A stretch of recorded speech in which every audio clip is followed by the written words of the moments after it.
nosso convidado já está ingressando. Olá! Boa noite! Boa noite! Como está você? Agora melhor do que nunca. Você é um gentleman. Imagina, É imagina. um gentleman. A professora que é ótima, hein? Deixa eu só colocar o fone para ficar bem melhor de me ouvir aí. Não é? Olha os nossos convidados que estão aqui. Opa. O Paulo, o Gabriel está nos assistindo, seu parceiro, e que foi meu convidado da última live, que foi maravilhosa a live dele. Sim. Bom, esse eu conheço já de há muito, né? Não preciso nem ter assistido a live para saber que ela foi maravilhosa. Com dois grandes profissionais, como a professora e o professor Gabriel. Dois professores, foi uma sensacional aula, tenho certeza. Lamentavelmente, eu estava em viagem e não pude acompanhar, mas ainda terei a oportunidade de assisti-la. Olha, a Cíntia, minha colega lá do Núcleo, olha lá, tá vendo? Ó, o Gabriel está assistindo a gente. Pois é. Uma graça, né? Gente, como ele é gentil, como ele é educado, como ele é didático, né? Eu fiquei impressionada. É bom porque ele me controla, professora. Nas nossas lives de Os Barbudos, Decifrando Direito, esse ar dele todo lorde, todo polido, faz com que eu baixe um pouquinho a minha temperatura. Não, mas você é um lorde. Lúcio, primeiro eu queria agradecer você ter aceitado o convite. Imagina. E te dar os parabéns pessoalmente. Opa! Porque era no domingo, eu ia te ligar, fiquei com receio de te incomodar com a sua família, com os seus convidados. Não fiz isso, mas agora meus parabéns. Muitíssimo obrigado. Você, além de um grande profissional, é um grande ser humano, uma pessoa de fácil acesso e de uma generosidade requintada. Opa, agradeço muito as gentis palavras da professora Patrícia. Muito obrigado pelo carinho. Olha, esse agora, 5.5, agora eu estou com as duas mãos. O ano que vem eu não sei como que eu vou falar a minha idade, mas... Fala mais não. Deixa pra lá. Você está muito jovem, não precisa falar mais sobre isso, não. Não, né? Não, imagina. Não, acho que eu vou seguir esse conselho. Deixa isso pra lá. Agora,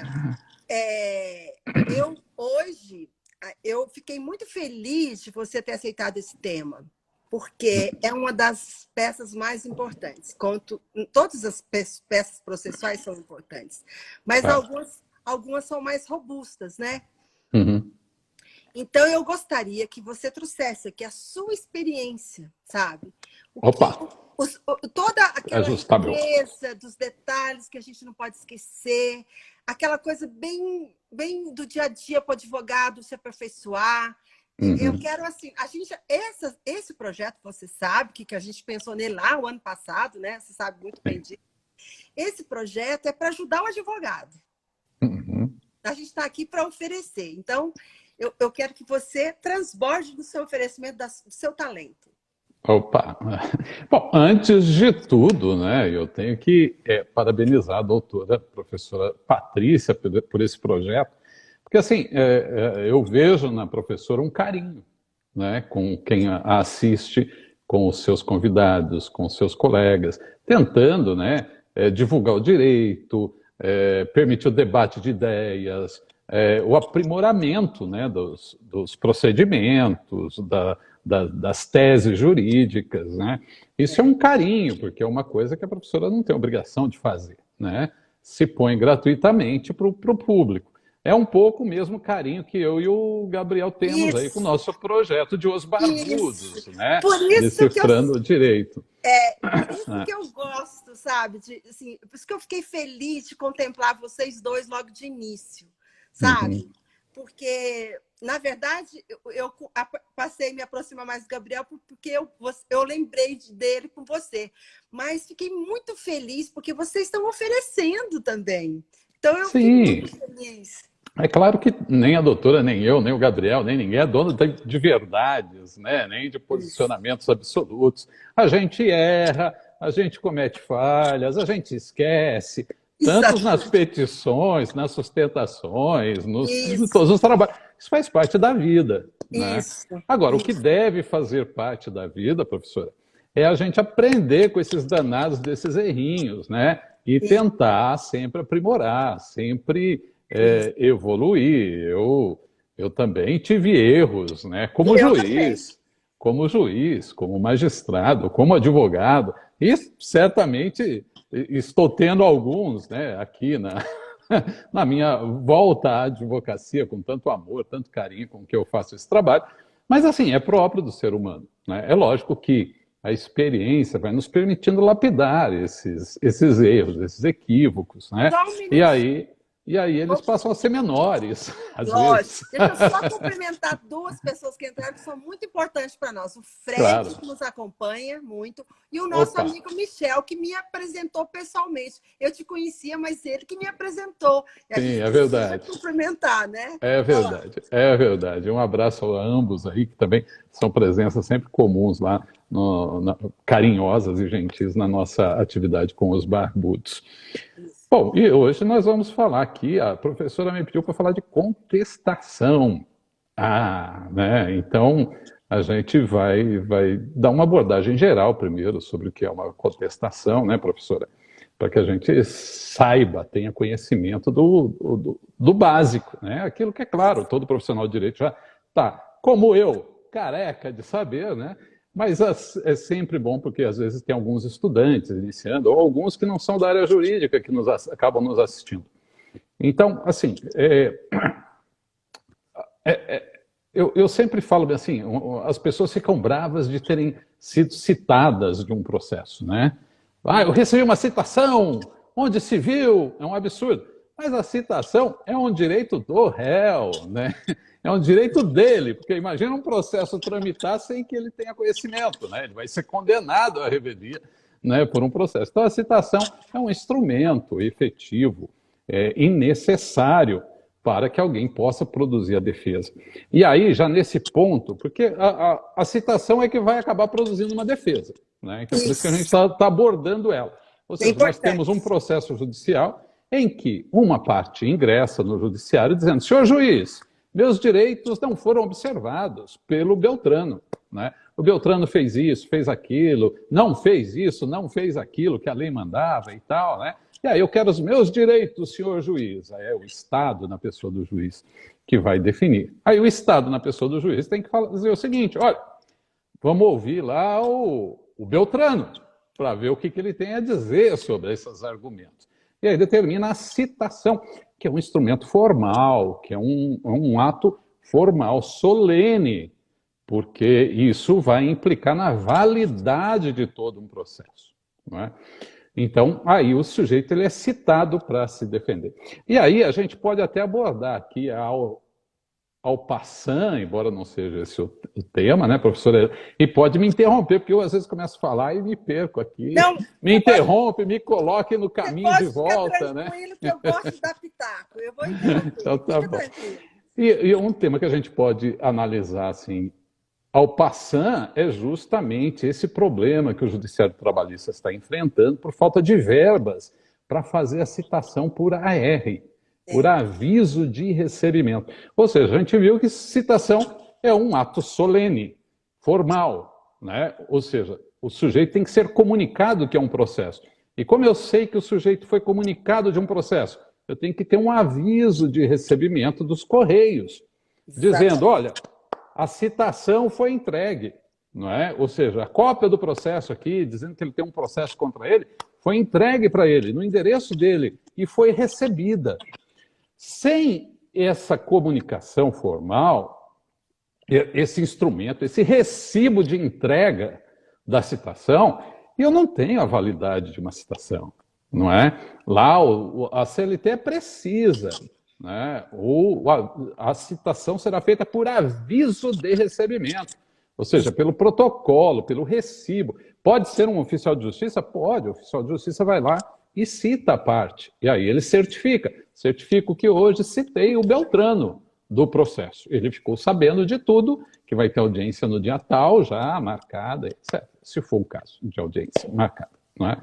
Então, o que está acontecendo hoje, e já há algum tempo, desde a reforma trabalhista, um pouquinho antes ali, na época do Michel Temer, o orçamento da Justiça do Trabalho foi extremamente reduzido. Houve uma redução incrível, assim, não só na Justiça do Trabalho, diversas DRTs perderam funcionários, estão quase sem atividade nenhuma as DRTs, não é? Extinguiu-se o Ministério do Trabalho, ou seja, dificulta-se a atuação fiscalizadora do próprio governo em face dos direitos trabalhistas. Por quê? Porque na visão governamental os direitos trabalhistas acabam emperrando o progresso da economia, o progresso da nação, né? Uma visão mais distorcida, deturpada no nosso modo de ver, né? Ô, professor, se me permite, eu vou fazer um parênteses aqui, só para dizer sobre esse pontinho específico aqui. Em 1943, os direitos trabalhistas eram quase zero. Tinha só uma lei de trabalho de menor, trabalho da mulher, uma de limitação de jornada, bem pouquinho. Não tinha quase lei nenhuma trabalhista, professora Helena, no Brasil, sobre direito trabalhista. Era quase zero. Vem o Getúlio Vargas, no dia 1º de maio, e joga um calhamaço desse tamanho, de 900 artigos, criando a CLT, a Consolidação das Leis do Trabalho.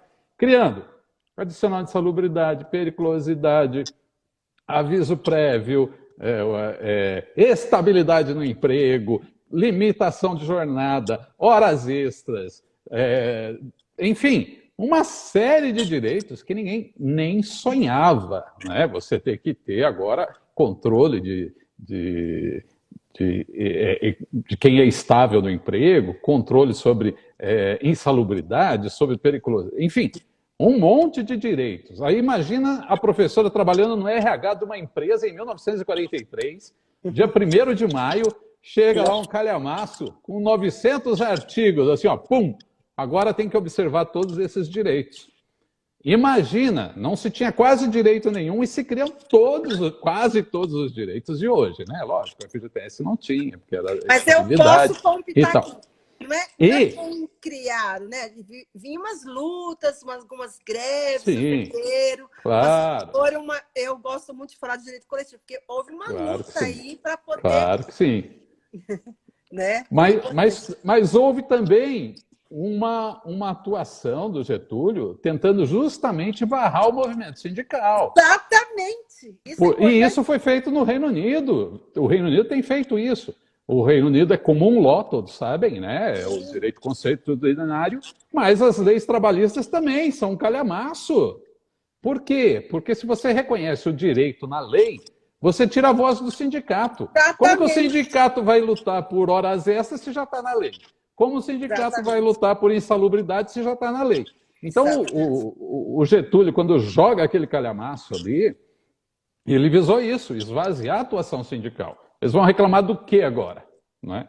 Mas, independente disso, dessa atuação coletiva, como bem lembrado pela professora, em 43 chega-se uma criação de muitos direitos trabalhistas. Se fosse seguir a teoria atual, isso teria destruído a economia. Porque se direitos trabalhistas impedem o progresso, impedem a economia, desarranjam as empresas, etc., o Brasil teria quebrado em 43. Mas 1950, a década de 50, foram os anos dourados do Brasil. Foram os anos dourados, de maior avanço da economia naquele período. Para nós. Opa! E foi. Deixa eu ver se eu Não, ele está mandando um abraço e um beijo. Um abraço para mim, um beijo para o professor, é claro. O Marco, olha que bonitinho o Marco.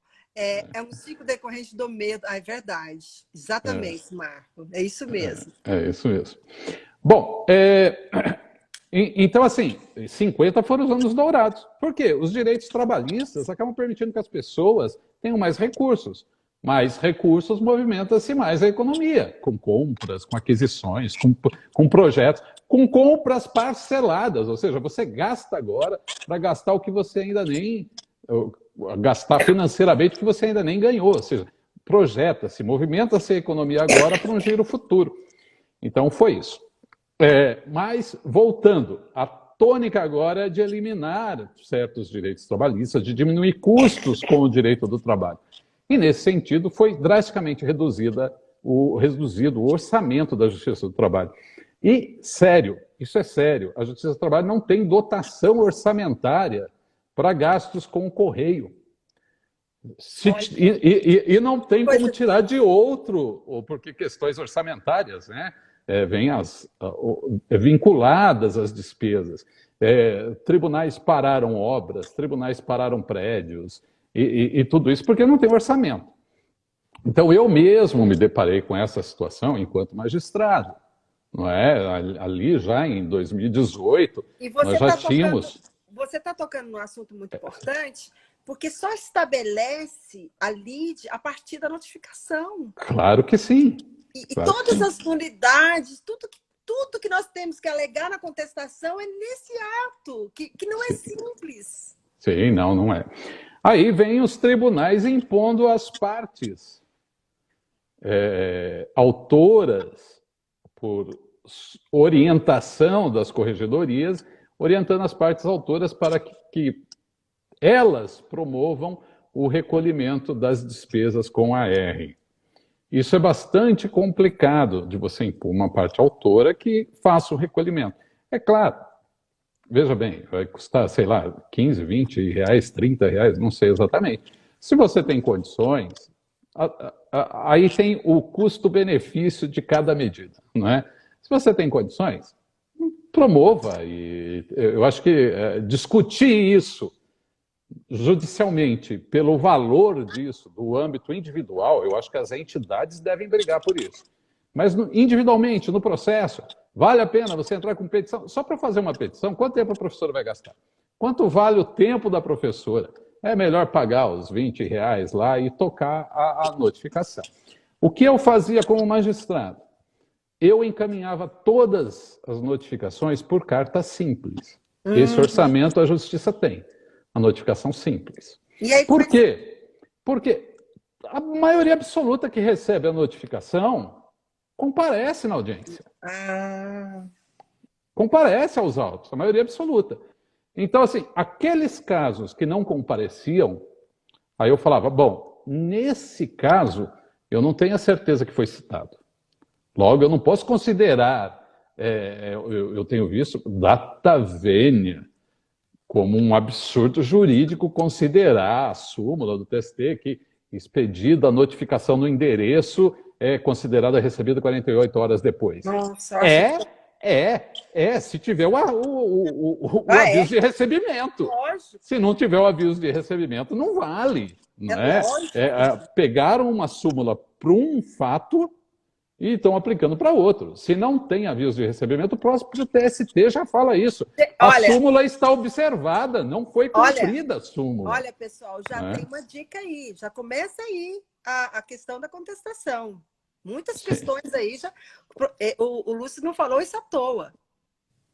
Né? Porque é muito importante observar que qualquer falha aí implica em várias questões aí de processo, seríssimas. É claro que alguns, eu tenho visto, há pelo menos anúncios, não cheguei a ver exatamente uma decisão, mas há anúncios nas listas de discussões de juízes considerando a súmula e considerando entregue a citação e aplicando uma revelia. Sem aviso de recebimento, não dá. Isso é nulo.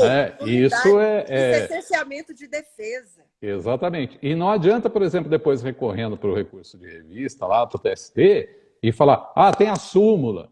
Porque a súmula não trata disso.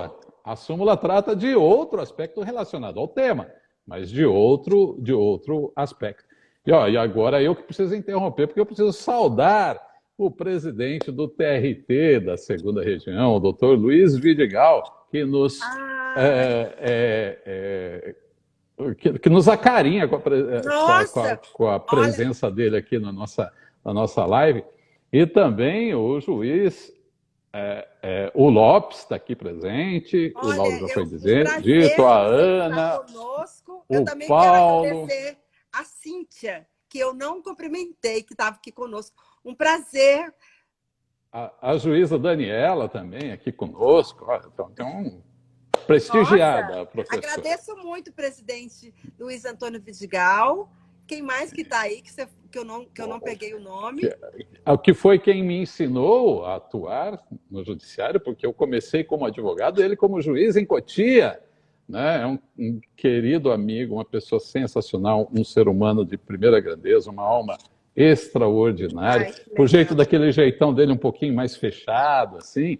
Nossa, com todo carinho, com toda delicadeza, tem assim, uma jovem alma ali, bem Eu tranquila, acho que eu vou serena. convidá-lo para ele Muito... fazer aquele dos profissionais que nos inspiram. Você lembra que eu fiz? Sim, sensacional. Nós temos uma história, até foi publicada recentemente, uma crônica que eu escrevi faz tempo, já nem lembro, mas de um episódio real ocorrido com o doutor Vidigal em audiência.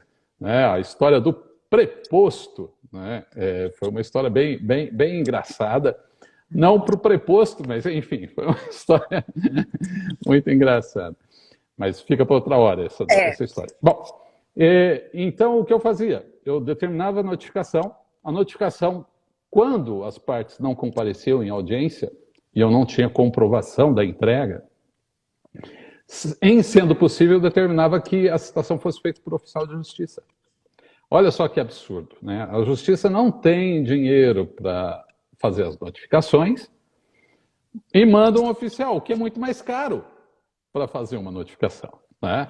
Mas era um mecanismo possível. É claro que se isso aumenta em volume, em número, nós não temos em algumas unidades oficial de justiça para fazer todas as notificações, as citações. Não é? Então, se isso acaba acontecendo, aí eu realmente não sei como proceder, né? Assim, pedir para o sindicato da classe auxiliar ou para o reclamante. Se não tiver dinheiro e não tiver oficial de justiça, aí não tem como operar, né, a máquina do judiciário para aquele processo. Mas sem orçamento fica difícil também. Para o judiciário dar essa resposta, né? Acho que tem que haver uma briga maior aí, institucional, das instituições, brigando por esse orçamento e por essa medida que é simples. Mas vamos lá, a parte recebeu a citação. Pronto. A citação, né, está lá, e a parte ela tem que apresentar sua defesa. Eu não vou abordar aqui a questão da incompetência, que eu imagino tenha sido apreciada maravilhosamente pelo professor Gabriel. Mas ele só falou em razão do lugar. Só em razão do lugar. Opa, então tá. Bom, se foi só em razão do lugar, então teríamos aí a questão de competência. Mas, enfim, recebida a citação, a parte tem que ofertar a sua defesa no processo. Uhum. E ela, como o processo é eletrônico, ela pode apresentar, segundo a CLT, a defesa até o momento da audiência inicial. Né? É claro que é um risco muito grande deixar isso para a última hora. Você apresentar uma defesa de última hora é complicadíssimo. Não é? Até essa minha história do preposto com o Vidigal foi por conta de uma situação dessa. Né? Que aconteceu mais ou menos isso. Você deixa a citação para a última hora, você vai prejudicar a sua tese de defesa, você vai prejudicar o seu cliente, você vai prejudicar o seu trabalho no processo. Porque quanto mais maturado, quanto mais tranquilo... Deixa eu agradecer o cumprimento do doutor Vidigal à minha pessoa. Muito obrigada, doutor. Opa! É um grande... Não, a gente não pode, né? Deixar eu falei isso para o Gabriel. As pessoas que estão nos assistindo é um motivo de nossa live, né? Não tem como. Então, aqui, ó, tem também o doutor Arley de Sorocaba aqui, o doutor Michel, a professora Camila, A professora Camila, o Leonel Masquieto. a professora Camila é minha parceira, trabalhou comigo na Mascaro. Foi minha estagiária, hoje é uma profissional, uma advogada super conceituada, entende tudo de direito digital. Mas assim. Opa! Que bom, que bom. A Luciana Penedo, a Marina Penteado, o queridíssimo Marco Galdurós, de Sorocaba, Exatamente, o colega Daniel Garcia, né? A Zélia, olha aqui, ó, o Carlos Francisco, a Marina Moreira, o José Manuel Ferraz também participa bastante das lives, a Júlia Delimar Silva, Patrícia Miranda, Kleber Ribeiro, Rosa Maria, a Rose, Rose. enfim, a Ana, Diego, Daniel, que foi meu aluno na pós-graduação, o Otávio, os alunos do professor Gabriel que estão nos assistindo, o Altair César também, o advogado de São Roque, querido, Rosa Maria, enfim, Patrícia Miranda, a querida Cristina Araújo, de Brasília, que foi secretária, diretora da MB lá, gerente de eventos da MB, uma grande profissional também. Enfim. Bom, foi recebida a defesa e tem que apresentar ela nos autos, e aí eletrônicos até o horário da audiência. Alguns tribunais pedem que seja feito antecipadamente. E é isso mesmo, né? É bem adequado que seja feito com antecedência. Até para nós, advogados, né, professor? Não é? Claro que sim, claro que sim. Algumas vezes, o advogado que vai fazer a defesa não quer mostrar os seus argumentos para a parte adversa.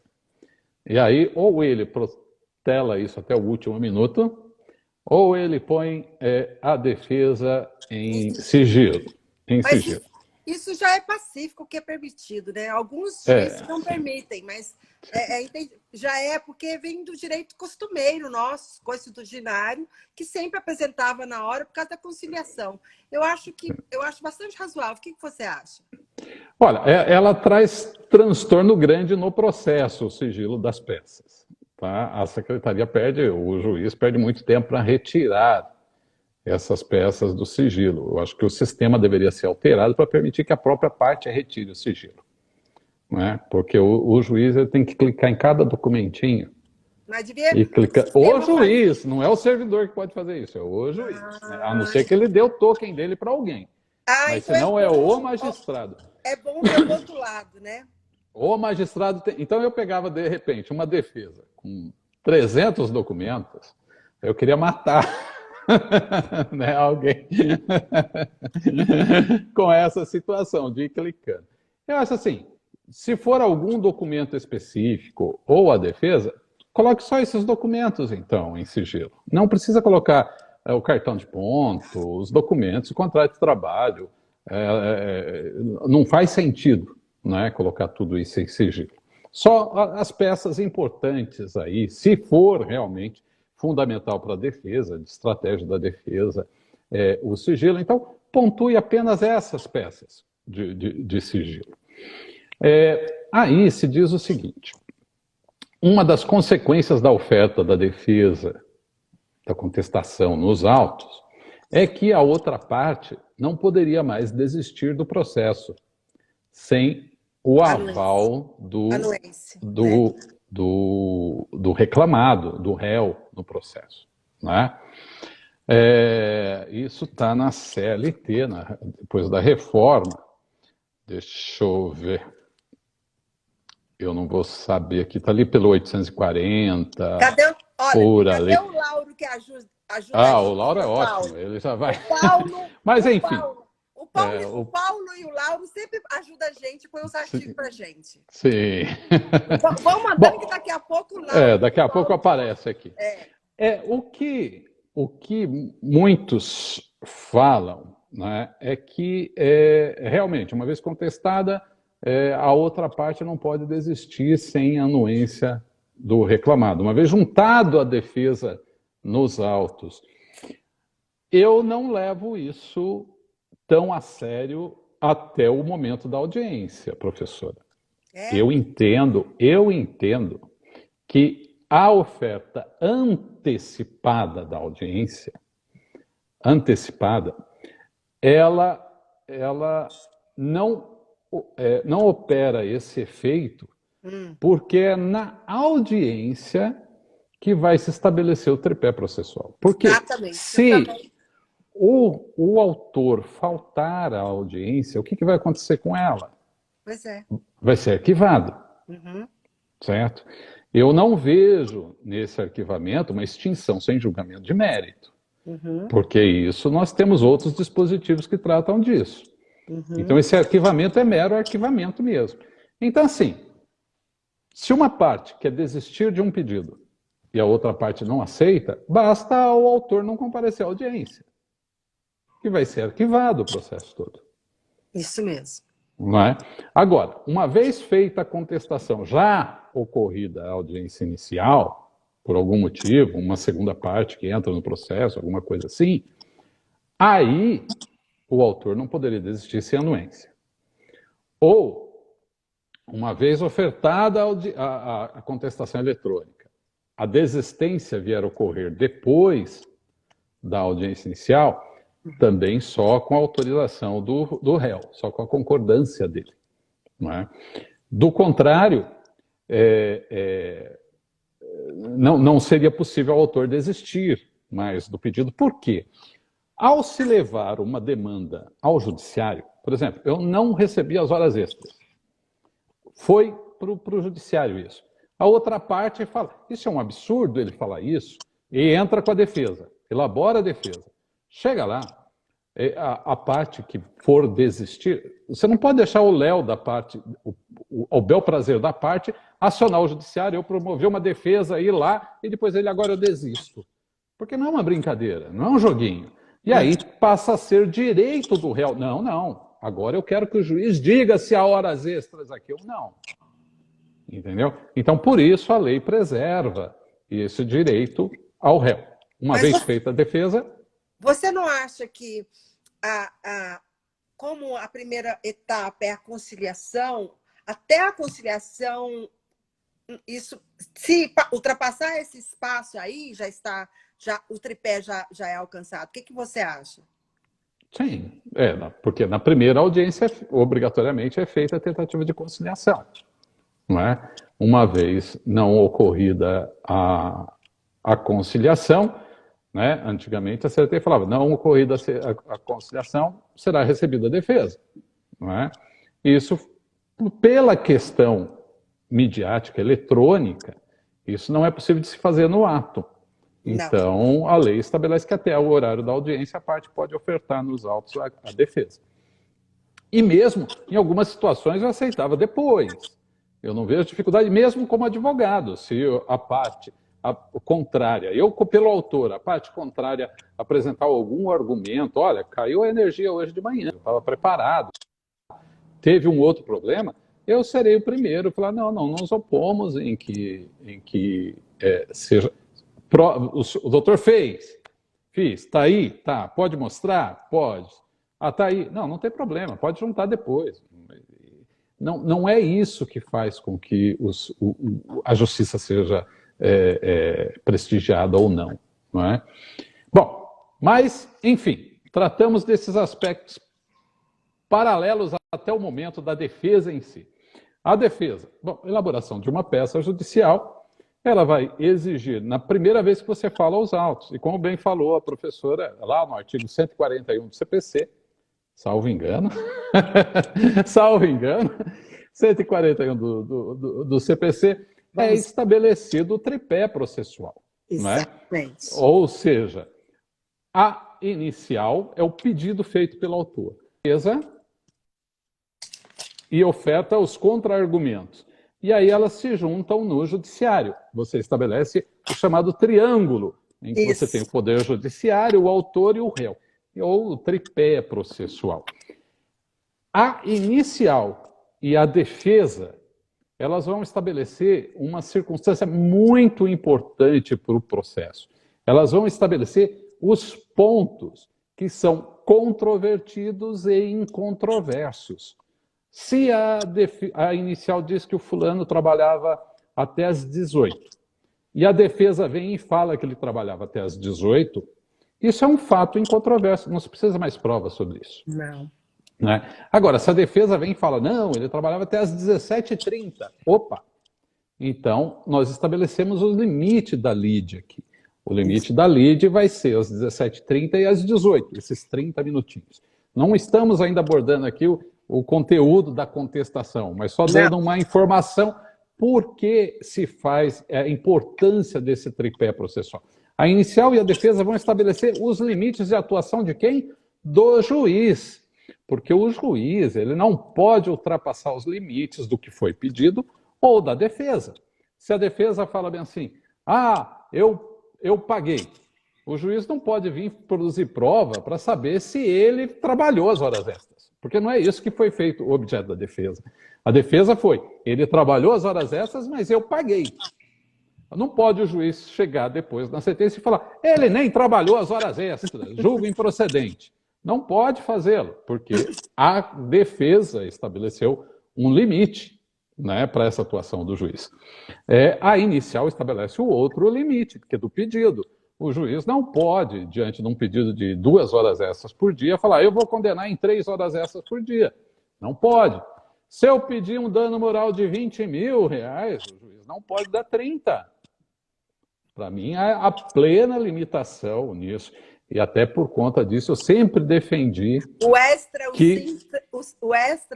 o Sintra e o extra petita, né? E por isso que eu sempre entendi, professora, que o pedido de dano moral tinha que ser um pedido certo e líquido. Então, se a pessoa queria dano moral, ela não podia chegar e falar bem assim, senhor juiz, eu pretendo o dano moral no valor que Vossa Excelência arbitrar. Né? Quando eu falava isso nas iniciais, eu dizia, mas daí, se eu arbitrar qualquer valor, você não vai poder recorrer. Porque se eu desse 50 centavos, você pediu para eu arbitrar, arbitrei. Mas é um dos requisitos do pedido que ele tem que ser definido, né? Sim, certo. Agora está mais pacificado, mas não era assim. Eu cansei de ter petições desse tipo que eu mandava emendar. Porque se a parte não sabe qual é o valor de dano moral que ela merece para compensar os seus desgostos, os seus transtornos, os seus tormentos, as suas dores, vai querer que o juiz estabeleça isso para ela. Né? Ela vai dar o limite, o juiz pode vir abaixo. É muito importante que o advogado assuma o seu poder, né? Que é ele que delimita tudo, né? Sim. Então, tanto o advogado da inicial quanto na defesa. Então, é muito importante que a gente não deixe para o outro o que deve ser feito, né? Sim, claro que sim. Também quero mandar aqui um beijo aqui para a desembargadora Sônia Lacerda, que nos prestigia aqui, a Galter, o Silveira, a Tabata, a Edila, Soraya, olha, F. Gloiola, eu imagino que seja isso, né? O Michel está falando que na defesa, o sigilo na defesa é previsto no artigo 22 da resolução 185 do CSJT. O CSJ já tinha... Jair Marques, a Soraya Faltin, enfim. A querida Luciana Sartori aqui, um beijo grande. O Ronei Guimarães, Carolina Corsini, enfim. Inclusive a Carolina está me corrigindo aqui, que hoje foi alterado o sistema do PJE para o lado do juiz, e é possível tirar clicando apenas na contestação, já tira o sigilo dos documentos que acompanham. Eu falei para você que ia ter essa mudança. Isso foi bom, é bom saber. Obrigado, muito Carolina, obrigada, viu, por essa informação aqui. A Franzi Gomes, a doutora também, a desembargadora Magda Aparecida está aqui. Scarani, Rosa Maria, enfim. O sigilo é muito importante para que auxilia, porque senão a conciliação fica tudo resolvido. Então, é importante que... E também é uma praxe do trabalho que acontece há quantos anos? Então, Sim. por isso que o CNJ regulou, e, assim... Mas era um mecanismo eletrônico, porque não havia interesse nenhum em vedar isso. Mas eletronicamente era um Não trabalho é do cão. verdade. Não é verdade, Lúcio. Antigamente era, Muitas vezes eu recebi nesse caso. notificação, o juiz falando que não era para colocar em sigilo. Eu recebi várias vezes. Ah, sim, por conta dessa situação. Mas ele não podia me privar do meu direito. Sim, é verdade, é verdade. Não. Mas era muito tormentoso fazer aquilo do processo eletrônico. O PJE foi uma revolução, mas ele também foi muito tormentoso para o advogado. Sim, para todos. Que também tenha sido para o juiz, Sim, mas claro. A tendência é aprimorar, né? Sim, e que bom que já caminhou nesse sentido. Eu fico feliz. Muito obrigada pela informação. Muito obrigada pela informação. Bom, aí nós temos o tripé formado, então. E esse tripé limita a atuação do juiz. E não raro, professora, eu tenho feito recurso de revista alegando a violação do artigo 141 do CPC, justamente por conta dessa situação. Ou seja, o juiz acaba utilizando argumentos de fato ou de direito sequer abordado pela outra parte. E, se for de direito, aí é o elemento surpresa ainda para o jurisdicionado. O artigo 9º. Gente, olha, deixa eu dar gente, por favor, estude do artigo 1º ao 15º do CPC. Para tudo que vocês fizerem. Para tudo. Principalmente entre o 5º e o 12º. Não, porque ali estão todos os princípios, as maiores nulidades. Então, assim, para fazer inicial, para fazer defesa, para fazer recurso, para tudo. É verdade. Possua. Advogado tem que possuir algumas coisas. Pontos da prova, nulidade, tem que possuir. É verdade. E quando se alega falha de citação, né, não foi citado. O sujeito entra, às vezes, nos autos e fala assim, eu não fui citado. E aí ele não apresenta a defesa, ele espera ser citado. É um equívoco gigante, gente. Aí, se ele entra nos autos, demonstra que não foi citado, nesse mesmo momento ele tem que ofertar a defesa. Né? Em toda circunstância processual. Né? Qualquer momento que você vai, né? Exato. Porque a partir daquele momento ele está citado, né? Ele já teve conhecimento que tem contra ele um processo. Não é? Bom, mas agora a peça em si de contestação, não é? Ela tem aqueles requisitos básicos da peça de contestação, que isso, é claro, não vale para os grandes profissionais do direito que a gente vê aqui prestigiando a professora Patrícia, né? Mas vale aí para quem está iniciando aí os estudos do direito. A peça de contestação, inclusive, é parte do exame da ordem, né? A peça de contestação, ela começa ali com o juízo ao qual ela vai ser endereçada. Recebeu uma citação da 34ª Vara, vai indicar lá, excelentíssimo senhor juiz, excelentíssimo senhor, eu sempre coloco, né, entre parênteses, o azinho, né, não menosprezando, mas apenas por meio de economia, porque havia o hábito de se direcionar apenas na visão masculina, né? Excelentíssimo senhor juiz, presidente da 34ª Vara do Trabalho de São Paulo. Então é sempre bom colocar, hoje a maioria dessas mulheres, como a professora Patrícia, que estão tomando o espaço com muitos méritos, né? E na Justiça do Trabalho já é maioria, já há algum tempo, né, as mulheres. Então temos mais juízas que juízes. Né? Eu, inclusive, como conselheiro, fui autor de uma recomendação na época, eu tentei passar até como uma resolução, mas não foi aprovado como resolução.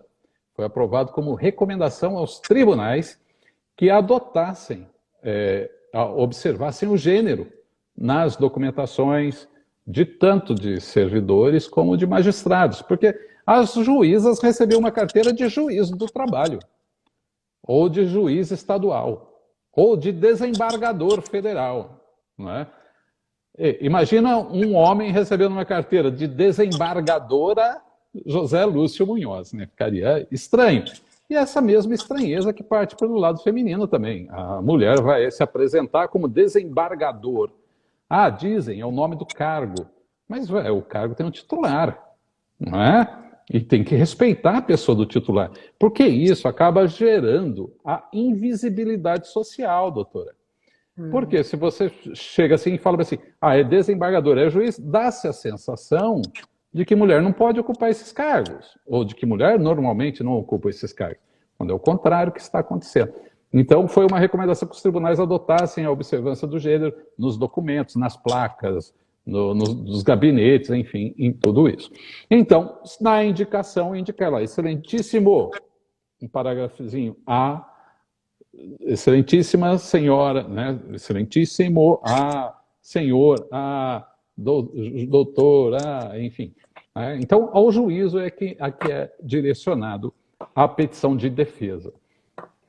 Ato seguinte, referente a um processo. Você tem que identificar que aquela contestação diz respeito a um processo. O número do processo.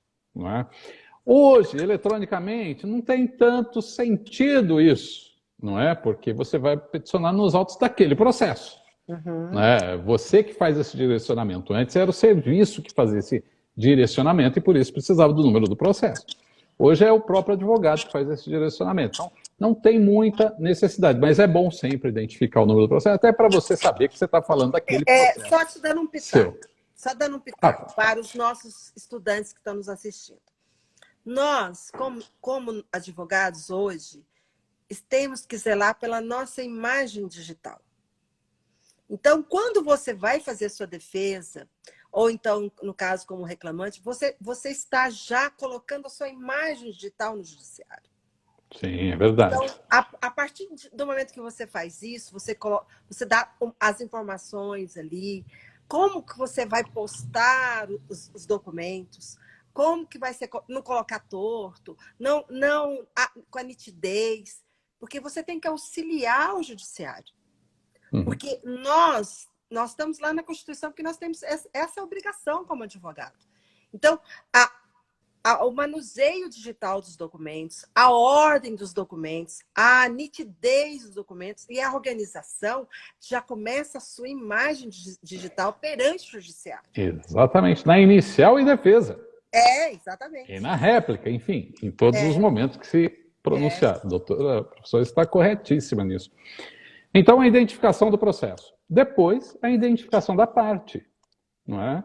A empresa tal. Então, a empresa A, o nosso caso aqui citado, o Beltrano foi citado, né? Então, Beltrano Limitada, né? Comércio de veículos, né?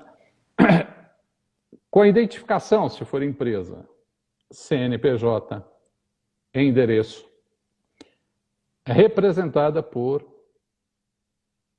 seu titular, né? Ou seja, Beltrano Limitada, concessionária de veículos, CNPJ tal, estabelecido na rua tal, representada por seu diretor, fulano de tal, CPF tal, qualificação tal, conforme. Alguns só colocam na procuração. Outros, doutora, não colocam na procuração, não colocam nem na inicial.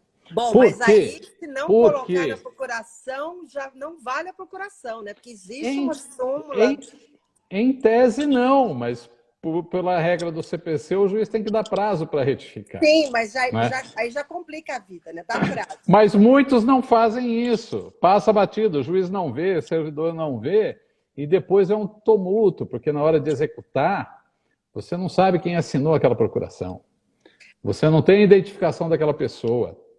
Tem procurações que são ofertadas nos autos sem identificação de quem está assinando pela empresa. Mas tem que tomar muito cuidado com isso, porque tem súmula do TST que não conhece do recurso se não tiver a qualificação, porque para saber se quem assinou, é uma pessoa que realmente tem a condição de assinar, se tem realmente poderes para tal. E já que a professora tocou em recurso para o TST, eu vou dar mais uma diquinha aqui nessa onda, porque muitos se esquecem na fase recursal, às vezes, de um agravo ou de uma situação assim, ou de uma rescisória, ingressa só com o subestabelecimento. Se não tiver a procuração original, como que o tribunal vai saber que aquele sub veio do advogado que recebeu a procuração original, né? Então, sem a procuração original, os advogados subestabelecidos, não Olha, adianta só gente, juntar o subestabelecimento, eu sugiro vocês porque criarem... senão Ó, apanha. a minha sugestão é que vocês criarem um procedimento para fazer a contestação. Qual que é o primeiro passo do procedimento? A representação processual. Então, se vocês têm que saber, tem que estar lá os atos constitutivos da empresa, se aquele preposto que vai ser juntado, ele realmente foi alguém autorizou, se a pessoa que assinou a procuração, ela realmente tem poderes para tanto. Poderes, claro. Agora, além disso, vocês têm de se aterem a outras questões. Algumas empresas dão procuração por prazo determinado. Algumas empresas dão cartas de preposição com prazo determinado. Então, tudo isso tem que olhar. Olha o tanto de detalhes que é fazer uma contestação. Bom, eu acho que isso é um equívoco, né? Apresentar procuração ou carta de preposição com prazo. Não é? Eu acho que... Existe empresa que faz isso. Existe, sim. Eu já vi alguns, mas... Enfim. Bom, então estamos ali na identificação da parte. Então, a parte foi citada, né? A parte foi citada, Beltrano, representado por fulano, neste ato, assistido por seu patrono ou representado por seu advogado, não é? Que subscreve a presente, que recebe intimações no endereço tal. E isso tem que ficar constante ali já no cabeçalho da sua defesa. Porque se ele não colocar, a notificação vai lá para o RH da empresa, chega lá no setor comercial da empresa, eles nem vão saber o que é aquilo. Exatamente. Então tem que constar ali, olha, advogado tal que recebe intimações, notificações, precisa constar, tem uma recomendação do CNJ, que tanto as iniciais como as defesas têm que constar hoje data de nascimento das partes, o endereço eletrônico das partes, além dos advogados. E o advogado é sempre bom constar o telefone para contatos. Mesmo embaixo, porque às vezes, para garantia dele, às vezes tem um fato urgente que precisa ser comunicado e o judiciário, eu já me deparei com isso muitas ocasiões, de ter que avisar um advogado rapidamente de alguma situação e na inicial não tinha o telefone dele. Na procuração não tem o telefone dele. Aí toca procurar onde tem o telefone do cara. E aí se perde tempo. O advogado tem que facilitar a vida do judiciário. E a dele, professora. Porque, por exemplo, teve situações que eu era comunicado, faltando 3 horas para uma audiência, de que a audiência não iria ocorrer por algum motivo. Certo? Então, o que eu falava? O que fazem as varas? Né? A hora que o cara chegar ali vai ser comunicado que não vai ter audiência. Não é? O que eu fazia para minha turminha lá na secretaria? Liga para o advogado, para que fazer o sujeito vir até aqui, trazer gente, trazer preposto, trazer testemunha. Liga para ele, avisa que não vai ter. Fala que o juiz avisou que não vai ter audiência, porque ele não precisa vir. Não é? E aí, para ele, né, se eu não tenho esse dado, se eu não consigo contato com ele, às vezes ele se desloca para ir até o local da audiência. Enfim, então a sua identificação vem por intermédio desta ofertar contestação, né, ou apresentar sua defesa no processo. Eu dou uma sugestão de usar a expressão que a CLT usa, né? Normalmente, não que não esteja errado, né? Só para a gente usar as terminologias, a CLT usa contestação, né? Sim, mas não há problema em utilizar bem, ofertar defesa, né, em face do pedido formulado por Beltrano, tem que identificar a parte autora no processo, pelos seguintes fatos e motivos, né, ou razões de direito e de fato, enfim, né, a conclusão que queira. Então, você tem aqui o corpo inicial. A partir daí, você vai ofertar a defesa, né? Dentre elas, as preliminares ou prejudiciais, né? Como a gente está cansado de saber. Dentre um dos principais pontos, como já foi abordado pelo Dr. Gabriel, então, é a incompetência territorial, que ele já abordou com a professora aqui. E a outra incompetência é material, ou seja, excelentíssimo senhor juiz, primeiro, incompetência material da Justiça do Trabalho, ou desse órgão para conduzir esse processo. Não há competência porque essa matéria refoge aos limites constitucionais de atuação do judiciário trabalhista, nesse caso, porque não se trata de um vínculo de emprego, não se trata de um empregado, não há o pedido de vínculo de emprego. Ou é um servidor público, não é? É um temporário. E hoje lamentavelmente, há uma incompreensão pelo Supremo dessas peculiaridades a respeito da Justiça do Trabalho e acabam tomando decisões equivocadas lá em cima. Né? Uma delas é claro que servidor, né, ou funcionário público não é competência da Justiça do Trabalho. Assim como o representante comercial não é da competência da Justiça do Trabalho, é o representante comercial puro.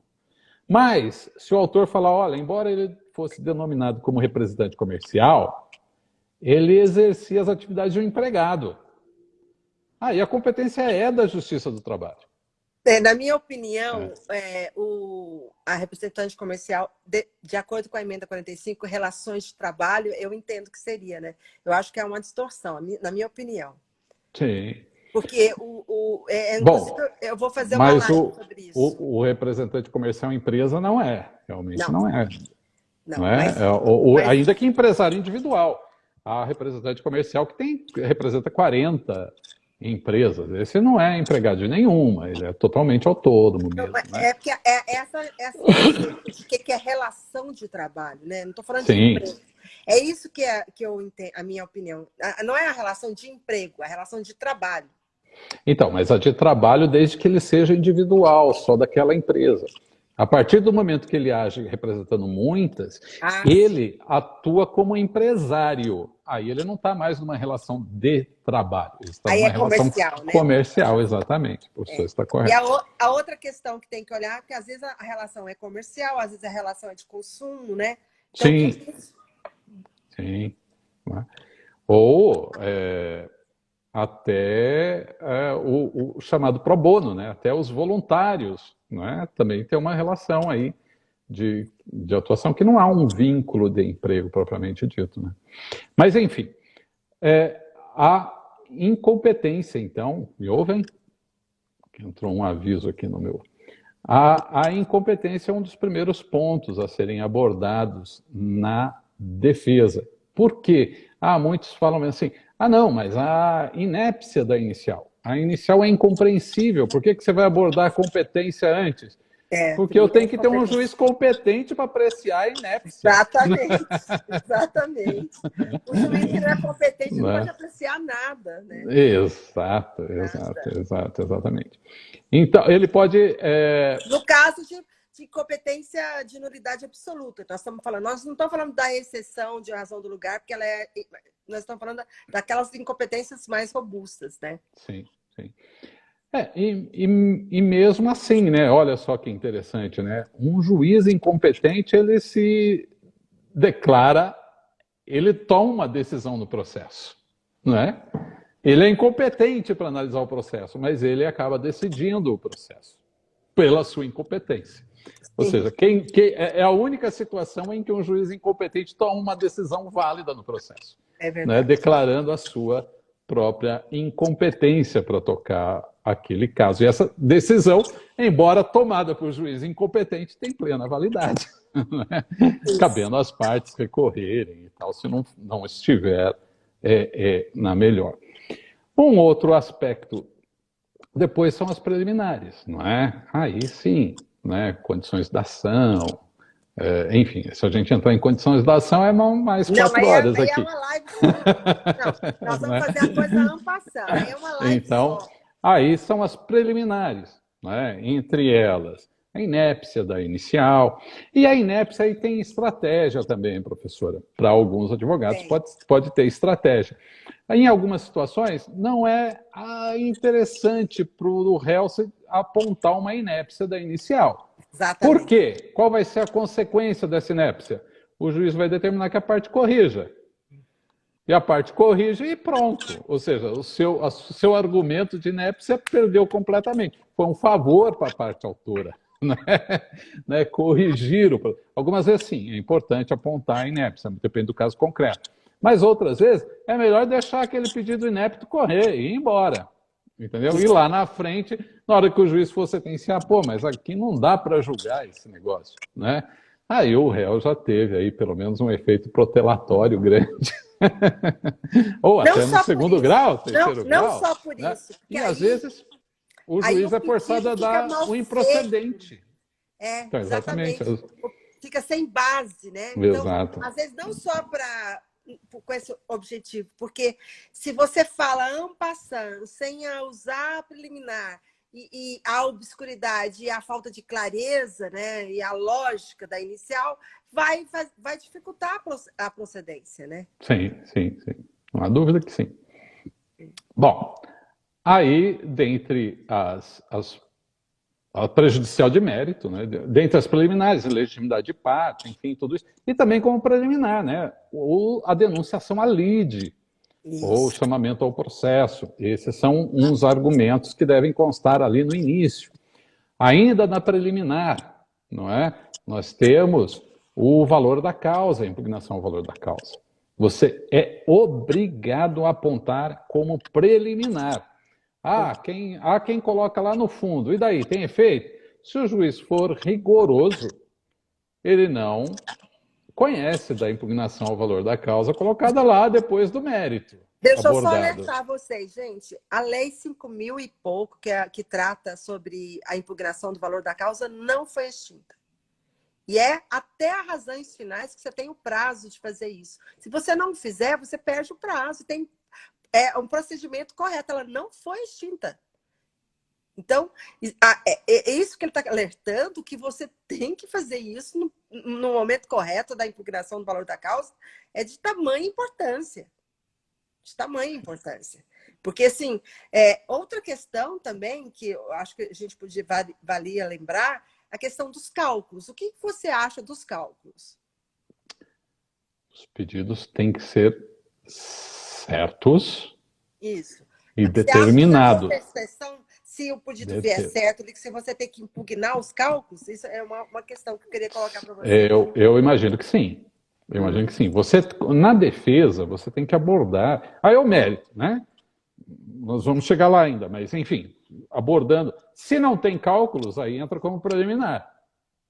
Se não tem cálculos, ou os cálculos são sem fundamento, ou seja, o sujeito só dá valor aos pedidos sem fundamentar o porquê chegou naquele valor. Eu nunca entendi que os cálculos devem ser milimétricos, ou seja, representar liquidado completamente o pedido com os valores exatos. Não, eu não vejo assim. Eu vejo que pode-se. Olha, ele fazia 2 horas extras por dia, aproximadamente 2 horas extras por dia, por tanto tempo que ele trabalhou, vezes os reflexos normalmente é 1/6 dessa parcela, né, em tais dá aproximadamente tanto. Agora, ele tem que fazer essa justificativa. Ele não pode simplesmente falar, eu quero 2 horas extras e o valor é 20 mil. Aí ele não deu cálculo nenhum. Ele não fundamenta nada. Não precisa ser preciso, mas ele tem que explicar minimamente como ele chegou naqueles cálculos. Isso eu acho que precisa. Ele precisa estabelecer lá os cartões de ponto todo mês a mês. Não precisa. Mas ele precisa narrar, ao menos superficialmente, o fundamento pelo qual ele chegou naqueles valores. Então ele precisa dar essa, aspas, liquidada aproximada e fundamentando o porquê. Aí, se não tem isso, aí a defesa vai fazer a impugnação disso em preliminar, não é? Bom, as preliminares, enfim, são um tema à parte. Aí ele vem com a prejudicial, aí de prescrição, não é? Ou decadência, se for o caso. né? São poucos os casos de decadência, mas existem. Poucos. Não é? Então, a prescrição, ele vai alegar a prescrição consumativa total e a quinquenal, certo? Hoje, os juízes podem fazer ex officio isso, mas não são obrigados. Mas, não são obrigados. Porque não são obrigados. Que houve uma... na hora de acolher essa novidade do CPC, diz que há conflito com os princípios trabalhistas, né? Alguns entendem. Eu não vejo assim. Eu não vejo. Eu não vejo assim. Não. Eu acho que o juiz pode, sim, dar ex officio, não é? Porque é uma questão de política pública com relação ao estabelecimento das lides, do que o judiciário estabelece. Mas, enfim... A jurisprudência não entendeu assim. Tem divergência. Eu também não sou tão fechado nisso, não. Eu até aceito o argumento no sentido contrário de que o juiz não poderia intervir e tal, se a própria parte não quis, não pretendeu. Mas, enfim, para que correr esse risco, né? Vamos lá, na defesa, apresentar prescrição bienal total e prescrição quinquenal. Gente, olha só, deixa lá, faz um modelinho fundo. Algumas coisas vocês já têm que deixar nos modelos de vocês. Então, mas agora vai um alerta também, doutora. Não, mas checa, né? Checa, né? Checa se tem prescrição. Porque exatamente. Se a parte vier dizendo assim, excelente, deixa lá o padrãozinho, requer a aplicação da prescrição bienal e da prescrição quinquenal, no caso. Aí você vai lá ver, o cara trabalhou 3 anos. E entrou com a ação 2 meses depois de saiu do emprego. Não tem a bienal, não tem a quinquenal, não tem nada. Não, aí é litigância de má-fé. Pode tomar uma litigância de má-fé. Então, mas eu falo para deixar, ou então faz um checklist, para não ter... Não, acho que pode deixar, mas a hora que for fazer, tem prescrição. Quando ele começou, quando ele saiu, se não tem, aí tu tira, né? Uma regra básica, regra básica. Não se faça uma peça sem alguém ler depois de checar. Checklist. Contestou todos os pedidos, viu a representação processual, observou a prescrição, faz um checklist de defesa. É importante isso. Exatamente. Agora, no mérito propriamente dito de cada um dos pedidos, cada um dos pedidos precisam ser contestados em 2 circunstâncias, de fato e de direito. A chamada causa de pedir próxima e remota. Né? Exatamente. Essa é a essência da contestação, né? Embora, na Justiça do Trabalho, diz lá, né? Para quem não sabe, né? A causa de pedir próxima é a lei. Dá um exemplo. É a lei. Para o pessoal entender, dá um exemplo direitinho. Então, bom, eu quero a estabilidade de gestante. A causa de pedir próxima é a lei. A lei tal me dá a causa de pedir, né? A causa de pedir porque eu tenho a lei amparando meu pedido. E a causa de pedir remota é que ela estava grávida e foi dispensada. Ou seja, são as circunstâncias de fato. Ela estava grávida, foi dispensada antes do período e papapá. Então, aí nós temos a causa de pedir próxima e remota. Em que pese essa circunstância, que deve ser sempre abordada, né, nós temos um princípio na Justiça do Trabalho, que basta dizer o direito, os fatos, e o juiz dá o direito. Não é? Mas, em algumas circunstâncias, sim. Em outras, não. Por exemplo, a parte que pede horas extras. Não é? Ela pede horas extras. Eu trabalhava segunda a sábado e aos domingos. Eu requeiro as horas extras na base de 50% e de 100%. Eu não vejo a necessidade, nesse caso, eu requeiro as horas extras com base de 50%, com base no artigo tal da Constituição, e de 100% com base no artigo tal da Constituição. Ou da lei, ou da CLT, ou do... né? Se for instrumento coletivo, sim. Precisa fundamentar. Instrumento coletivo não é lei, o juiz não é obrigado a saber. Mas nesses pontos aí, nesses casos, não precisaria. Agora, no nosso caso da grávida aqui, Vamos. Na dispensa da gestante, não é? Eu posso argumentar o princípio só da estabilidade dela, de gestante, e aí eu tenho que fundamentar. Eu quero, com base nesse fundamento específico, da estabilidade no emprego. Então ela foi dispensada, estava grávida, eu quero estabilidade até 5 meses após o parto. Certo? Mas há outro pedido relacionado a gestantes, no sentido de que a empresa sabia que ela estava grávida e a dispensa foi discriminatória. Aí, se foi discriminatória, o fundamento jurídico é com base em outra lei. Pode ser aplicado até os dois em conjunto, se for o caso. E ainda vamos pôr mais uma pimentinha aí. O filho nasceu antes do que deveria, e ela teve problema e ficou internado, que agora aumenta aí a estabilidade, em razão da decisão da alta, desde a alta apenas da mãe e do bebê. Da mãe e do filho. E do bebê, sim. Bom, mas por quê? A discriminação da gestante dá a ela outros direitos, previsto naquela lei lá de discriminação. Ela pode ter o retorno ao trabalho. Imagina, ela não é só os 5 meses após o parto. Não. E algumas decisões confundem. Eu já vi diversos magistrados confundindo. Olha lá, pede-se lá e ele vem e fala assim, dou então a estabilidade 5 meses após o parto e pronto, puf. Não é? E muitos pedidos iniciais também nesse sentido. Mas se vier um pedido formulado, não, aqui há uma dispensa discriminatória. Porque sabiam que ela estava grávida. E demitida por conta disso. Aí se aplica os princípios da outra lei, que é a reintegração. E daí não adianta falar assim, mas já passou o prazo de estabilidade. Porque a dispensa discriminatória não tem esse prazo de estabilidade. Não.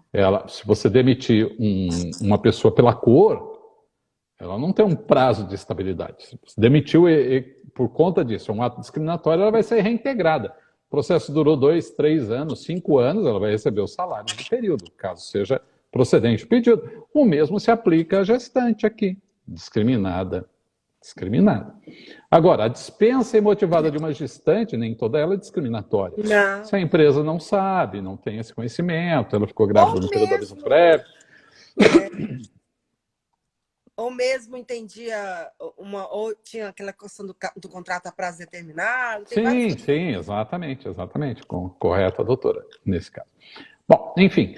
Então, eu tenho que atacar os fatos e o direito envolvido. Isso. Atacando precisamente. Ela estava gestante e foi dispensada. Ela não estava gestante, ela foi demitida no dia tal, e mesmo considerando o aviso prévio dela,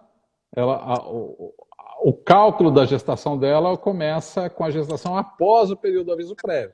Então, vamos requerer aí uma expedição de ofício à maternidade ou ao local onde ela... pede o laudo do médico. Exatamente, onde ela faz o acompanhamento, né, dessa questão da maternidade para que estabeleça ali a data provável da concepção. Não é? Você tem ali uma data próxima, nunca é preciso isso, né? Mas bem mais próximo tem. Esse momento que você está falando é um momento muito importante, né? Não que que os outros não sejam, mas é que qualquer erro da não contestação devida incorre na confissão. Claro, o fato não contestado é tido por verdadeiro, salvo os absurdos, né? Imagina que a inicial chega e diga que o fulano foi contratado para fazer entrega de motoboy na Lua. Ele ia 2 vezes por semana à Lua, né? Fazer entregas, e a empresa nunca pagou. Sim. Quando não é verossímil, né? Ou então quando há prova pré-constituída, por isso que é um dos temas que nós vamos abordar. Uhum. Bom, enfim, se você... horas extras, não é? É um tormento fazer uma defesa de horas extras. Não é? Você tem que tomar muito cuidado. Você tem que estabelecer... É um tormento. Você falou a palavra correta. É um tormento. Ele não fazia horas extras. Ou, ainda, melhor, ele exercia cargo de gerência Então, ele estava sobre o 622 da CLT, recebia 40% a mais que outros seus subordinados, e, portanto, não estava sujeito a controle de jornada e tal, então ele não fazia direito às horas extras. Se fizesse direito, ele nunca ultrapassou o período. Por questão da eventualidade, né, da defesa, caso o juízo entenda que, na verdade, não é, bom, enfim, caso o juízo ia complicar, a gente ia falar muito. Não fala isso. Caso o juiz entenda que ele não exercia o cargo de comissão, então que seja considerado que ele não ultrapassava as 8 horas, porque ele saía todo dia às 17 ele e tal. fazia 44 horas semanais. Sim, né, de acordo com o pedido. De comprovar toda a jornada exercida, né? Então aí já. Sim. Então, né, aí para atestar isso, não dá para atestar porque não tem cartão de ponto se ele alegar que era um cargo de comissão, né, de confiança. Porque se ele juntar o cartão de ponto, aí ele destrói a sua primeira defesa. É um risco muito grande, porque, inclusive, tem juízes que entendem que, como tinha mais de 20 empregados, que agora a obrigatoriedade de ter cartão é a 20, que se não comprove que é cargo de confiança, então há confissão da jornada inicial, que nem precisa que o empregado, o reclamante, comprove a jornada, porque ele tinha obrigação de ter controle de jornada. Então, aí o ônus vai ser da empresa, realmente. Não é que não precise provar, mas o ônus é da empresa. Não, mas aí quando fala que ele não, o cargo é de confiança, entendeu? Sim. Eu não acho que deveria, mesmo se alega que é o cargo de confiança, o ônus é do empregado provar que exerceu hora extra. Mas existe juiz que entende que o fato de não ser cargo de confiança e não ter controle a empresa confessa a jornada declinada no inicial. Existe isso. Confessa não, mas é o ônus dela. Se ela ela tem mais de 20 empregados. Ela fala assim, ele exercia cargo de confiança. Eu entendi. Gerência. Tem mais de 20 empregados e ele era gerente. Se não restar comprovada essa gerência, é ônus dela demonstrar que ele, ainda que não fosse gerente para os efeitos legais, ele não ultrapassava a jornada de tanto. E aí ela tem que trazer testemunhas. Porque se ela não trouxer a documentação, se ela não conseguir provar o cargo de gerência e não tiver prova da jornada, o ônus passa a ser dela. Salvo se ela tiver menos que 20 empregados. Sim. Se ela tiver menos que 20, aí sim. Ela fala assim, ele era cargo de gerente. Se não for, ainda assim, olha, nós não tínhamos obrigação de juntar cartão de ponto. Então, esse ônus é do autor da prova. Uhum. Não é? E uma situação interessante aqui que poucos tomam cuidado com isso, professora. Na audiência, em tese, o juiz pode fixar os pontos controvertidos e a quem compete o ônus da prova. O CPC antigo, ele determinava isso, o atual não determina mais. Opa, determina sim, professora. Eu não achei exatamente. É no CPC. Não, eu afirmo com certeza que eu não tenho... Os pontos controvertidos... Ele fala outra expressão, Lúcio. Não é igual a que era antes. Eu até peguei o antigo e peguei o novo. Depois a gente vê isso, porque é muito importante, na parte de audiência, eu vou até olhar isso. Porque a gente deveria requerer os pontos controvertidos, só que agora ele faz isso de uma forma muito diferente, assim, que não é obrigado, sabe? Olha aqui, professor, eu já achei aqui, ó. Artigo 357. Então, mas... 3. Então, exatamente. Não ocorrendo nenhuma das hipóteses, ou seja, do julgamento antecipado, o juiz, em decisão de saneamento e de organização... Na Justiça do Trabalho não tem saneamento, por isso... Na audiência, o juiz pode fazê-lo, na audiência, ele fixa. Então... E o TST entendeu na resolução, na instrução normativa que trata do CPC, que aplica-se à Justiça do Trabalho, essa definição da distribuição do ônus da prova. Eu uso isso, eu tenho até marcado aqui também. Só que ele não tem o mesmo teor do anterior. Eu não entendo que se a gente não se suscitar, o juiz pode não querer definir. Sim, os juízes não fazem normalmente. É isso que eu quero dizer para você. Os juízes não o fazem normalmente, por quê? Porque você vai ter horas extras, você vai ter vínculo de emprego, você vai ter questão de gestante, você vai ter questão de insalubridade. São muitos temas. Para ele ficar dividindo esse tema, o ônus é seu, esse tema, o ônus é seu, esse tema, o ônus é seu, não vai dar para fazer. Porque o artigo anterior, ele fala que era para se delimitar as partes incontrovérsias. O que era controvertido? Nesse caso, não, ele delimita um monte de questões. Eu já suscitei isso, o juiz falou... Ele fala também, delimitar as questões de fato sobre os quais recairá a atividade probatória, né? O inciso 2 do 357. E no inciso 3, ele fala definir a distribuição do ônus da prova. O juiz, mas imaginemos que seja um pedido só. Vínculo de emprego, não é? Ou esse é o pedido principal, porque decorre as horas extras, ou o resto vai decorrer desse pedido principal. Se esse pedido principal for controvertido, o juiz ele vai fixar a distribuição do ônus da prova. Ele vai dizer assim, olha, como a reclamada não negou a prestação de serviço, então esse ônus vai ser dela. Ou como a reclamada negou a prestação de serviços, então o ônus vai ser do autor. Você não acha que o fato de escrever saneamento e não... a redação diferente do anterior, não implica o juiz do trabalhista aceitar isso, como antes aceitava. Eu todas as vezes pedia, estabeleça o que é. Eu não errava, todo juiz dava. Depois dessa mudança, não consegui mais. Estou te falando sério. A instrução normativa do TST diz que é aplicável o 357. Não, então,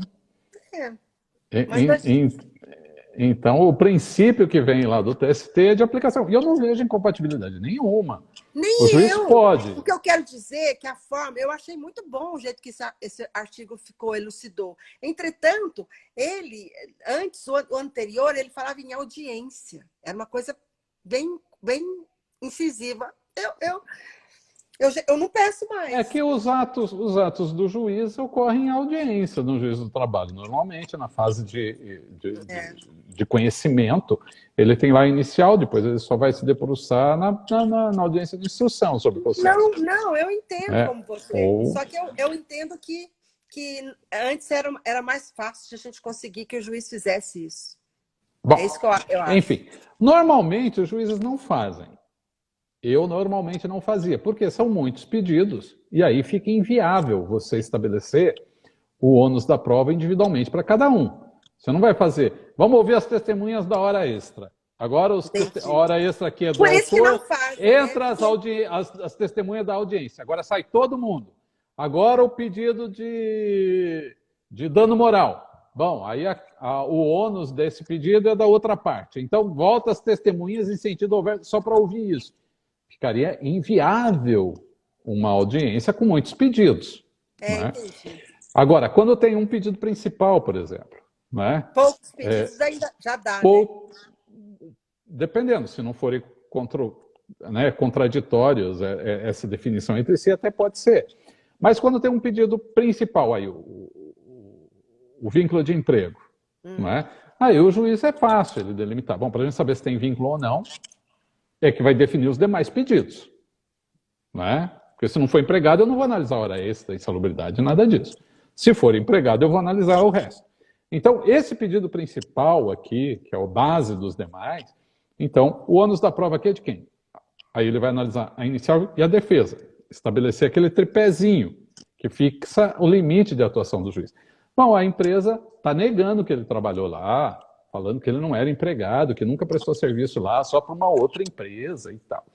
Nesse caso, o ônus é do autor. Então, o ônus é do autor. Vamos começar pelas testemunhas.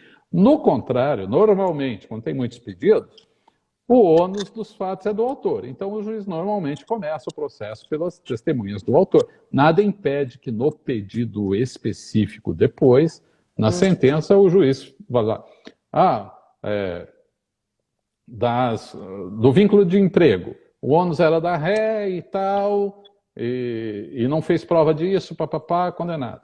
Nas horas extras, o ônus era do autor, não provou e tal. Ele pode fazer isso na sentença, né? Mesmo que não tenha sido observada a ordem lá, ou mesmo que ele não tenha previamente fixado essa distribuição do ônus da prova. Então, por isso que os trabalhistas normalmente não pedem, porque são muitos pedidos. Mas se o juiz fizer, como por exemplo, nesse caso que a gente deu aqui, de vínculo de emprego, por exemplo, né? O juiz definiu, nesse caso, tendo em vista que a empresa não nega, então defino a distribuição do ônus da prova para a reclamada, que não nega a prestação de serviço, logo começaremos ouvindo a reclamada. Ele fixa isso em audiência. A parte tem que lançar os seus protestos, se não concordar com essa definição do ônus da prova. Sim. Ela tem que protestar com relação a isso. Mais que isso, no recurso, ela tem que trazer o tema de novo. Sim. Ainda que ela ganhe o processo nas contrarrazões ao recurso, ela tem que falar, olha, se ele ganhar o recurso, eu quero que seja observado o meu protesto com relação à distribuição do ônus da prova, porque o ônus não era meu. Imagine que não tem testemunha nos autos. Ou que as testemunhas ouvidas não trouxeram elemento nenhum para o caso. Ou foram contraditadas, foram aceitas as contraditas e elas não serão ouvidas. O ônus da prova passou a ser o elemento de definição do processo. Não é? Só que se a parte não impugnar, não protestar, a parte não repetir essa impugnação em recursos, ou em razões finais. Ou no recurso, razões finais, claro, ou no recurso, ou nas contrarrazões ao recurso, aí vai aparecer uma coisa interessante aqui, no parágrafo 1º do artigo 357, fala, realizado o saneamento, as partes têm o direito de pedir esclarecimentos ou solicitar ajustes do prazo comum de 5 dias. Nós estamos falando do CPC, tá? Sim. Fim do qual a decisão se torna estável. Estável, irrecorrível, né? Estável. Se não recorrerem, se não protestarem, eu não vejo depois como o tribunal possa, num recurso, dizer assim, olha, o ônus da prova foi mal distribuído aqui pelo juiz, mas ninguém impugnou, não recorreram disso. E aí o tribunal alterar, eu acho que ele estaria violando o parágrafo 1º do artigo 357. Então tomem cuidado com essa definição da distribuição do ônus da prova, para, se for o caso, atacá-lo adequadamente aí depois. Não é? Enfim, feito toda a defesa, né, de cada um dos pontos, matéria de fato, de direito, com as questões alternativamente, se não entender isso, alternativos, desdobrando isso, lá no final da contestação, tem que pedir. Ante o exposto se requer a extinção do processo em julgamento de mérito por conta da preliminar, a alteração do valor da causa, a incompetência desse juízo, né, se for antes até desses outros, mas a incompetência do juízo, a inépcia dos pedidos tais, e no mérito que sejam julgados improcedentes os pedidos tal por conta disso, tal por conta disso, tal por conta disso. Aí dá uma fechadinha. Mas, um ponto importante da defesa, tem que se manifestar precisamente sobre os documentos. Totalmente. Então, se o autor... Vamos usar todos os adjetivos. Precisamente, totalmente e minuciosamente. Com detalhes. Com detalhes. Porque se ele junta lá algum documento na inicial e você não impugnar o documento é tido por válido, porque não foi contestado. Salvo se, do bojo de toda a contestação, você puder tirar que aquilo realmente é contrário ao conteúdo daquele documento. Mas daí, ó, você vai cair numa margem fininha, assim, para o juiz andar em cima, né? Que é melhor não correr esse risco de botar alguém para caminhar em cima da navalha.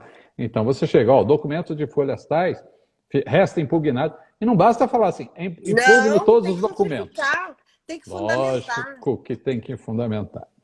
Ou então, tem que falar lá, não é válido por causa disso, está vencido, o prazo de validade. Eu vou lembrar aqui a todos que o nosso CPC adotou a teoria alemã da fundamentação. Tudo. Não esqueçam, gente. Tudo fundamentado. Tudo. Exatamente. Sigam essa dica da professora Patrícia aí, está resolvido 90% dos problemas.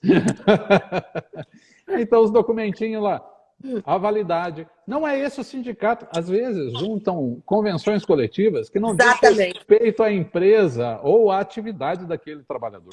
Às vezes é uma categoria diferenciada, tem outra convenção. Não, gente, e às vezes o advogado passa batido disso. Fazer e aí... o checklist, como eu sugeri. Representação processual, contestar todas as defesas e olhar todos os documentos e ver essa categoria, sabe? Todos os documentos tem que ver tudo. Então, o que também tem que fazer antes? Pedir um histórico do caso para o cliente. É importante. Claro. Entendeu? Claro que sim. Outra questão importante é essa, você saber o histórico do caso. E mais que isso, doutora, eu sempre... fazer uma reunião. Dependendo, eu peço para a parte assinar a defesa. Sempre. Ou eu peço, no mínimo, eu encaminho a defesa, ou eu encaminho a inicial para o autor e consulto. Concorda com esse conteúdo? E esses documentos estão corretos? Eles são válidos, como sugeriu? Confira os fatos, são esses? São. Confira as datas e números, são esses? Sim. Por quê? O advogado tem que se resguardar, para ele não ser acusado de tratar alguma coisa em juízo que não foi solicitado pelo seu cliente. Exatamente. Aí... Esses cuidados nós temos de ter, gente. Sim. Então, assim, é importante que vocês façam uma defesa e um outro colega cheque. Você contestou, pega o item por item dos pedidos e cheque. Mas aí tem que tomar um cuidado, que tem inicial, que faz todos os pedidos, lá no finalzinho ela faz um monte de pedidos advindos daqueles. E às vezes ela faz uma palavra que está... Gente, então tem que esmiuçar inicial. Esmiuçá-la. Porque, às vezes, o pedido de correção monetária faz um pedido um com o outro. Tem que contestar todos os pedidos, mesmo que sejam os alternativos. Não adianta só o principal. Então, são várias questões, não é? Sim, e quando se trata, é claro, de defesa, normalmente, nesses casos, pedir lá, em caso de condenação, que seja deduzido as contribuições previdenciárias, que sejam... deduzidos o imposto de renda, seja descontado o imposto de renda por parte do autor. Também, que a gente já está com um coitado do Lúcio, já é 8h30, desculpa, Lúcio. Mas outra questão que a gente não abordou, que é uma oportunidade de apresentar a reconvenção também na contestação. Porque não que ele não abortou, que ele não tivesse pensado, é porque é muita coisa para uma live só. Sim. Desculpa, só a reconvenção, imagina, só a reconvenção exigiria uma live própria. Como certamente terá aí. Eu vou ter que pensar nisso, que eu esqueci de pensar nisso. Vou ter que pensar numa reconvenção. Depois eu vou pensar nisso, porque agora já na minha ordem já não está. Então, assim, porque a reconvenção é uma oportunidade de ação. E isso ajuda bastante na negociação. Sim. Então assim, é importante. E outra coisa também que eu quero sugerir, que vocês já pensem no recurso lá em cima. Então, já ventile violações constitucionais, todas as violações, e observe as decisões dos tribunais. Então, assim, é igual quando a gente fez a inicial. A contestação é muito profunda. Você tem que demandar mesmo um tempo profundo seu. Dá mais trabalho que a inicial. Dá. Dá mais trabalho que isso. É lógico que todas têm que ser muito bem feitas, né, para Todos, permitir todos. a apreciação adequada pelo judiciário. Por quê? Quando você é preciso, facilita o trabalho do juiz, que vai adotar com precisão os temas. Quando você é confuso, aí permite decisão confusa também, né? E, gente, Mal na compreendido. reconvenção, não esqueça Né? de pôr o valor da causa, porque é uma ação, mesmo que seja na defesa. Nós vamos, acho que eu vou fazer uma live só de reconvenção. Tá bom. Acho que eu vou ter que fazer mesmo, porque é bom dar exemplos, né? Eu vou Sim. pensar nisso. Lógico, na defesa também pedir aí, né, a sucumbência. Isso. Não é? Hoje, principalmente hoje, né? Pedir que nos pedidos. E apresentar os requisitos da sucumbência, porque tem muito juiz que não faz de acordo com o que você economizou. Ele só o pedido. Então, vocês têm que delimitar como vocês querem. Claro, os argumentos têm que ser levados. A jurisprudência quanto a honorários está flutuando bastante. Então, vocês Sim. têm que dar uma pesquisa e fazer uma coisa bem concreta. Porque lá, de acordo com a lei, é o que economizou. Então, não sei, doutor. Eu entendo. Acho que eu entendo que se pede horas extras e ganhou horas extras, ainda que não no volume daquele pedido específico, eu não entendo como deve. Eu tenho que pedir dessa forma. Como o dano moral. O dano moral já é pacificado por súmula do STJ, inclusive, né? Se você pedir 50 mil e o juiz der 10, você não é condenado de sucumbência nos outros 40. Sim, né? eu entendo. Porque você, a empresa, se foi condenada, ou o réu se foi condenado, é porque ele deu causa à ação naquele pedido. Sim, né? A tendência é eu ser errada. Não sei, doutora. Hoje estão transformando tanto o direito aí, coisas que a gente acha que é advogado tem que tão pedir, tranquilo. Mas a tendência que eu vejo na jurisprudência é que se é parcial, não tem sucumbência. Se o pedido foi de hora extra, deu X horas extras, entendeu? Salvo, por exemplo, ele pede horas extras de segunda a sábado, né? E ganhou. Aí ele pede horas extras de domingo, é outro pedido. Aí é outro pedido. Aí é outro pedido, né? Então, aí nesse caso, se ele não provar as horas extras de domingo, aí eu até aceito a sucumbência aí nesse caso, porque esse pedido específico ele não foi procedente. Não, mas o que prevalece é o seu entendimento, mas eu estou sugerindo o pedido, né? Delimitar bem. Porque, assim, claro que sim. Claro que sim. Isso é para contestação, né? Eu, ultimamente, estou advogando mais para reclamante. Eu estou fazendo só porque tem, né? Como eu aqui é professora é os dois lados. Sim, sim. Não, eu também atendo tanto. Eu costumo brincar com o meu querido, dileto amigo Barbudo, que eu defendo o direito. Exatamente. Tem hora que ele está com o reclamante, tem hora que ele está com a reclamada. Exatamente. Com o autor ou com o réu. Então, eu vou praticar a justiça defendendo o meu cliente. Eu queria agradecer imensamente você. E que foi assim... Desculpa tomar muito o seu tempo, que a gente até ultrapassou mas é que esse tema não tem como. E agradecer todas as pessoas que nos assistiram, que estão nos acompanhando, que está sendo bastante assim, participativo esse novo projeto. E ele só existe porque temos os colegas que têm essa disposição como você, de trazer aqui a sua experiência, a sua bagagem. E eu queria agradecer bastante a sua cooperação comigo. Imagina. Eu que agradeço a oportunidade de estar aqui conversando com a professora sobre direito. E a gente, né, como nós somos apaixonados por esse bichinho, né?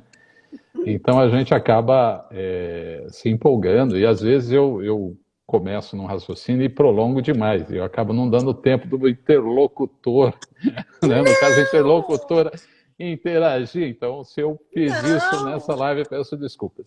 Mas é justamente por esse ânimo que a gente tem de conversar sobre aquilo que gosta. Você não fez isso, porque quando eu quero intervir, eu encho o saco até eu conseguir. Fica tranquilo.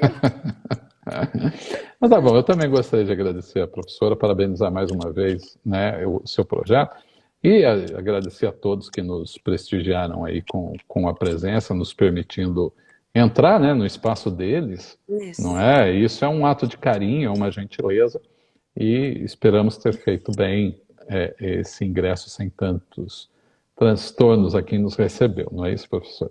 Então, Não, sempre com foi muita sim. gentileza. Você é um lorde, você é um lorde, você é uma pessoa que traz muita coisa para nós. Então, assim, conhecimento, postura, adequação, né? Então, não tenho o que dizer, né? Muito obrigada a todos e a você, especialmente. Parabéns de novo pelo seu aniversário domingo. Obrigado.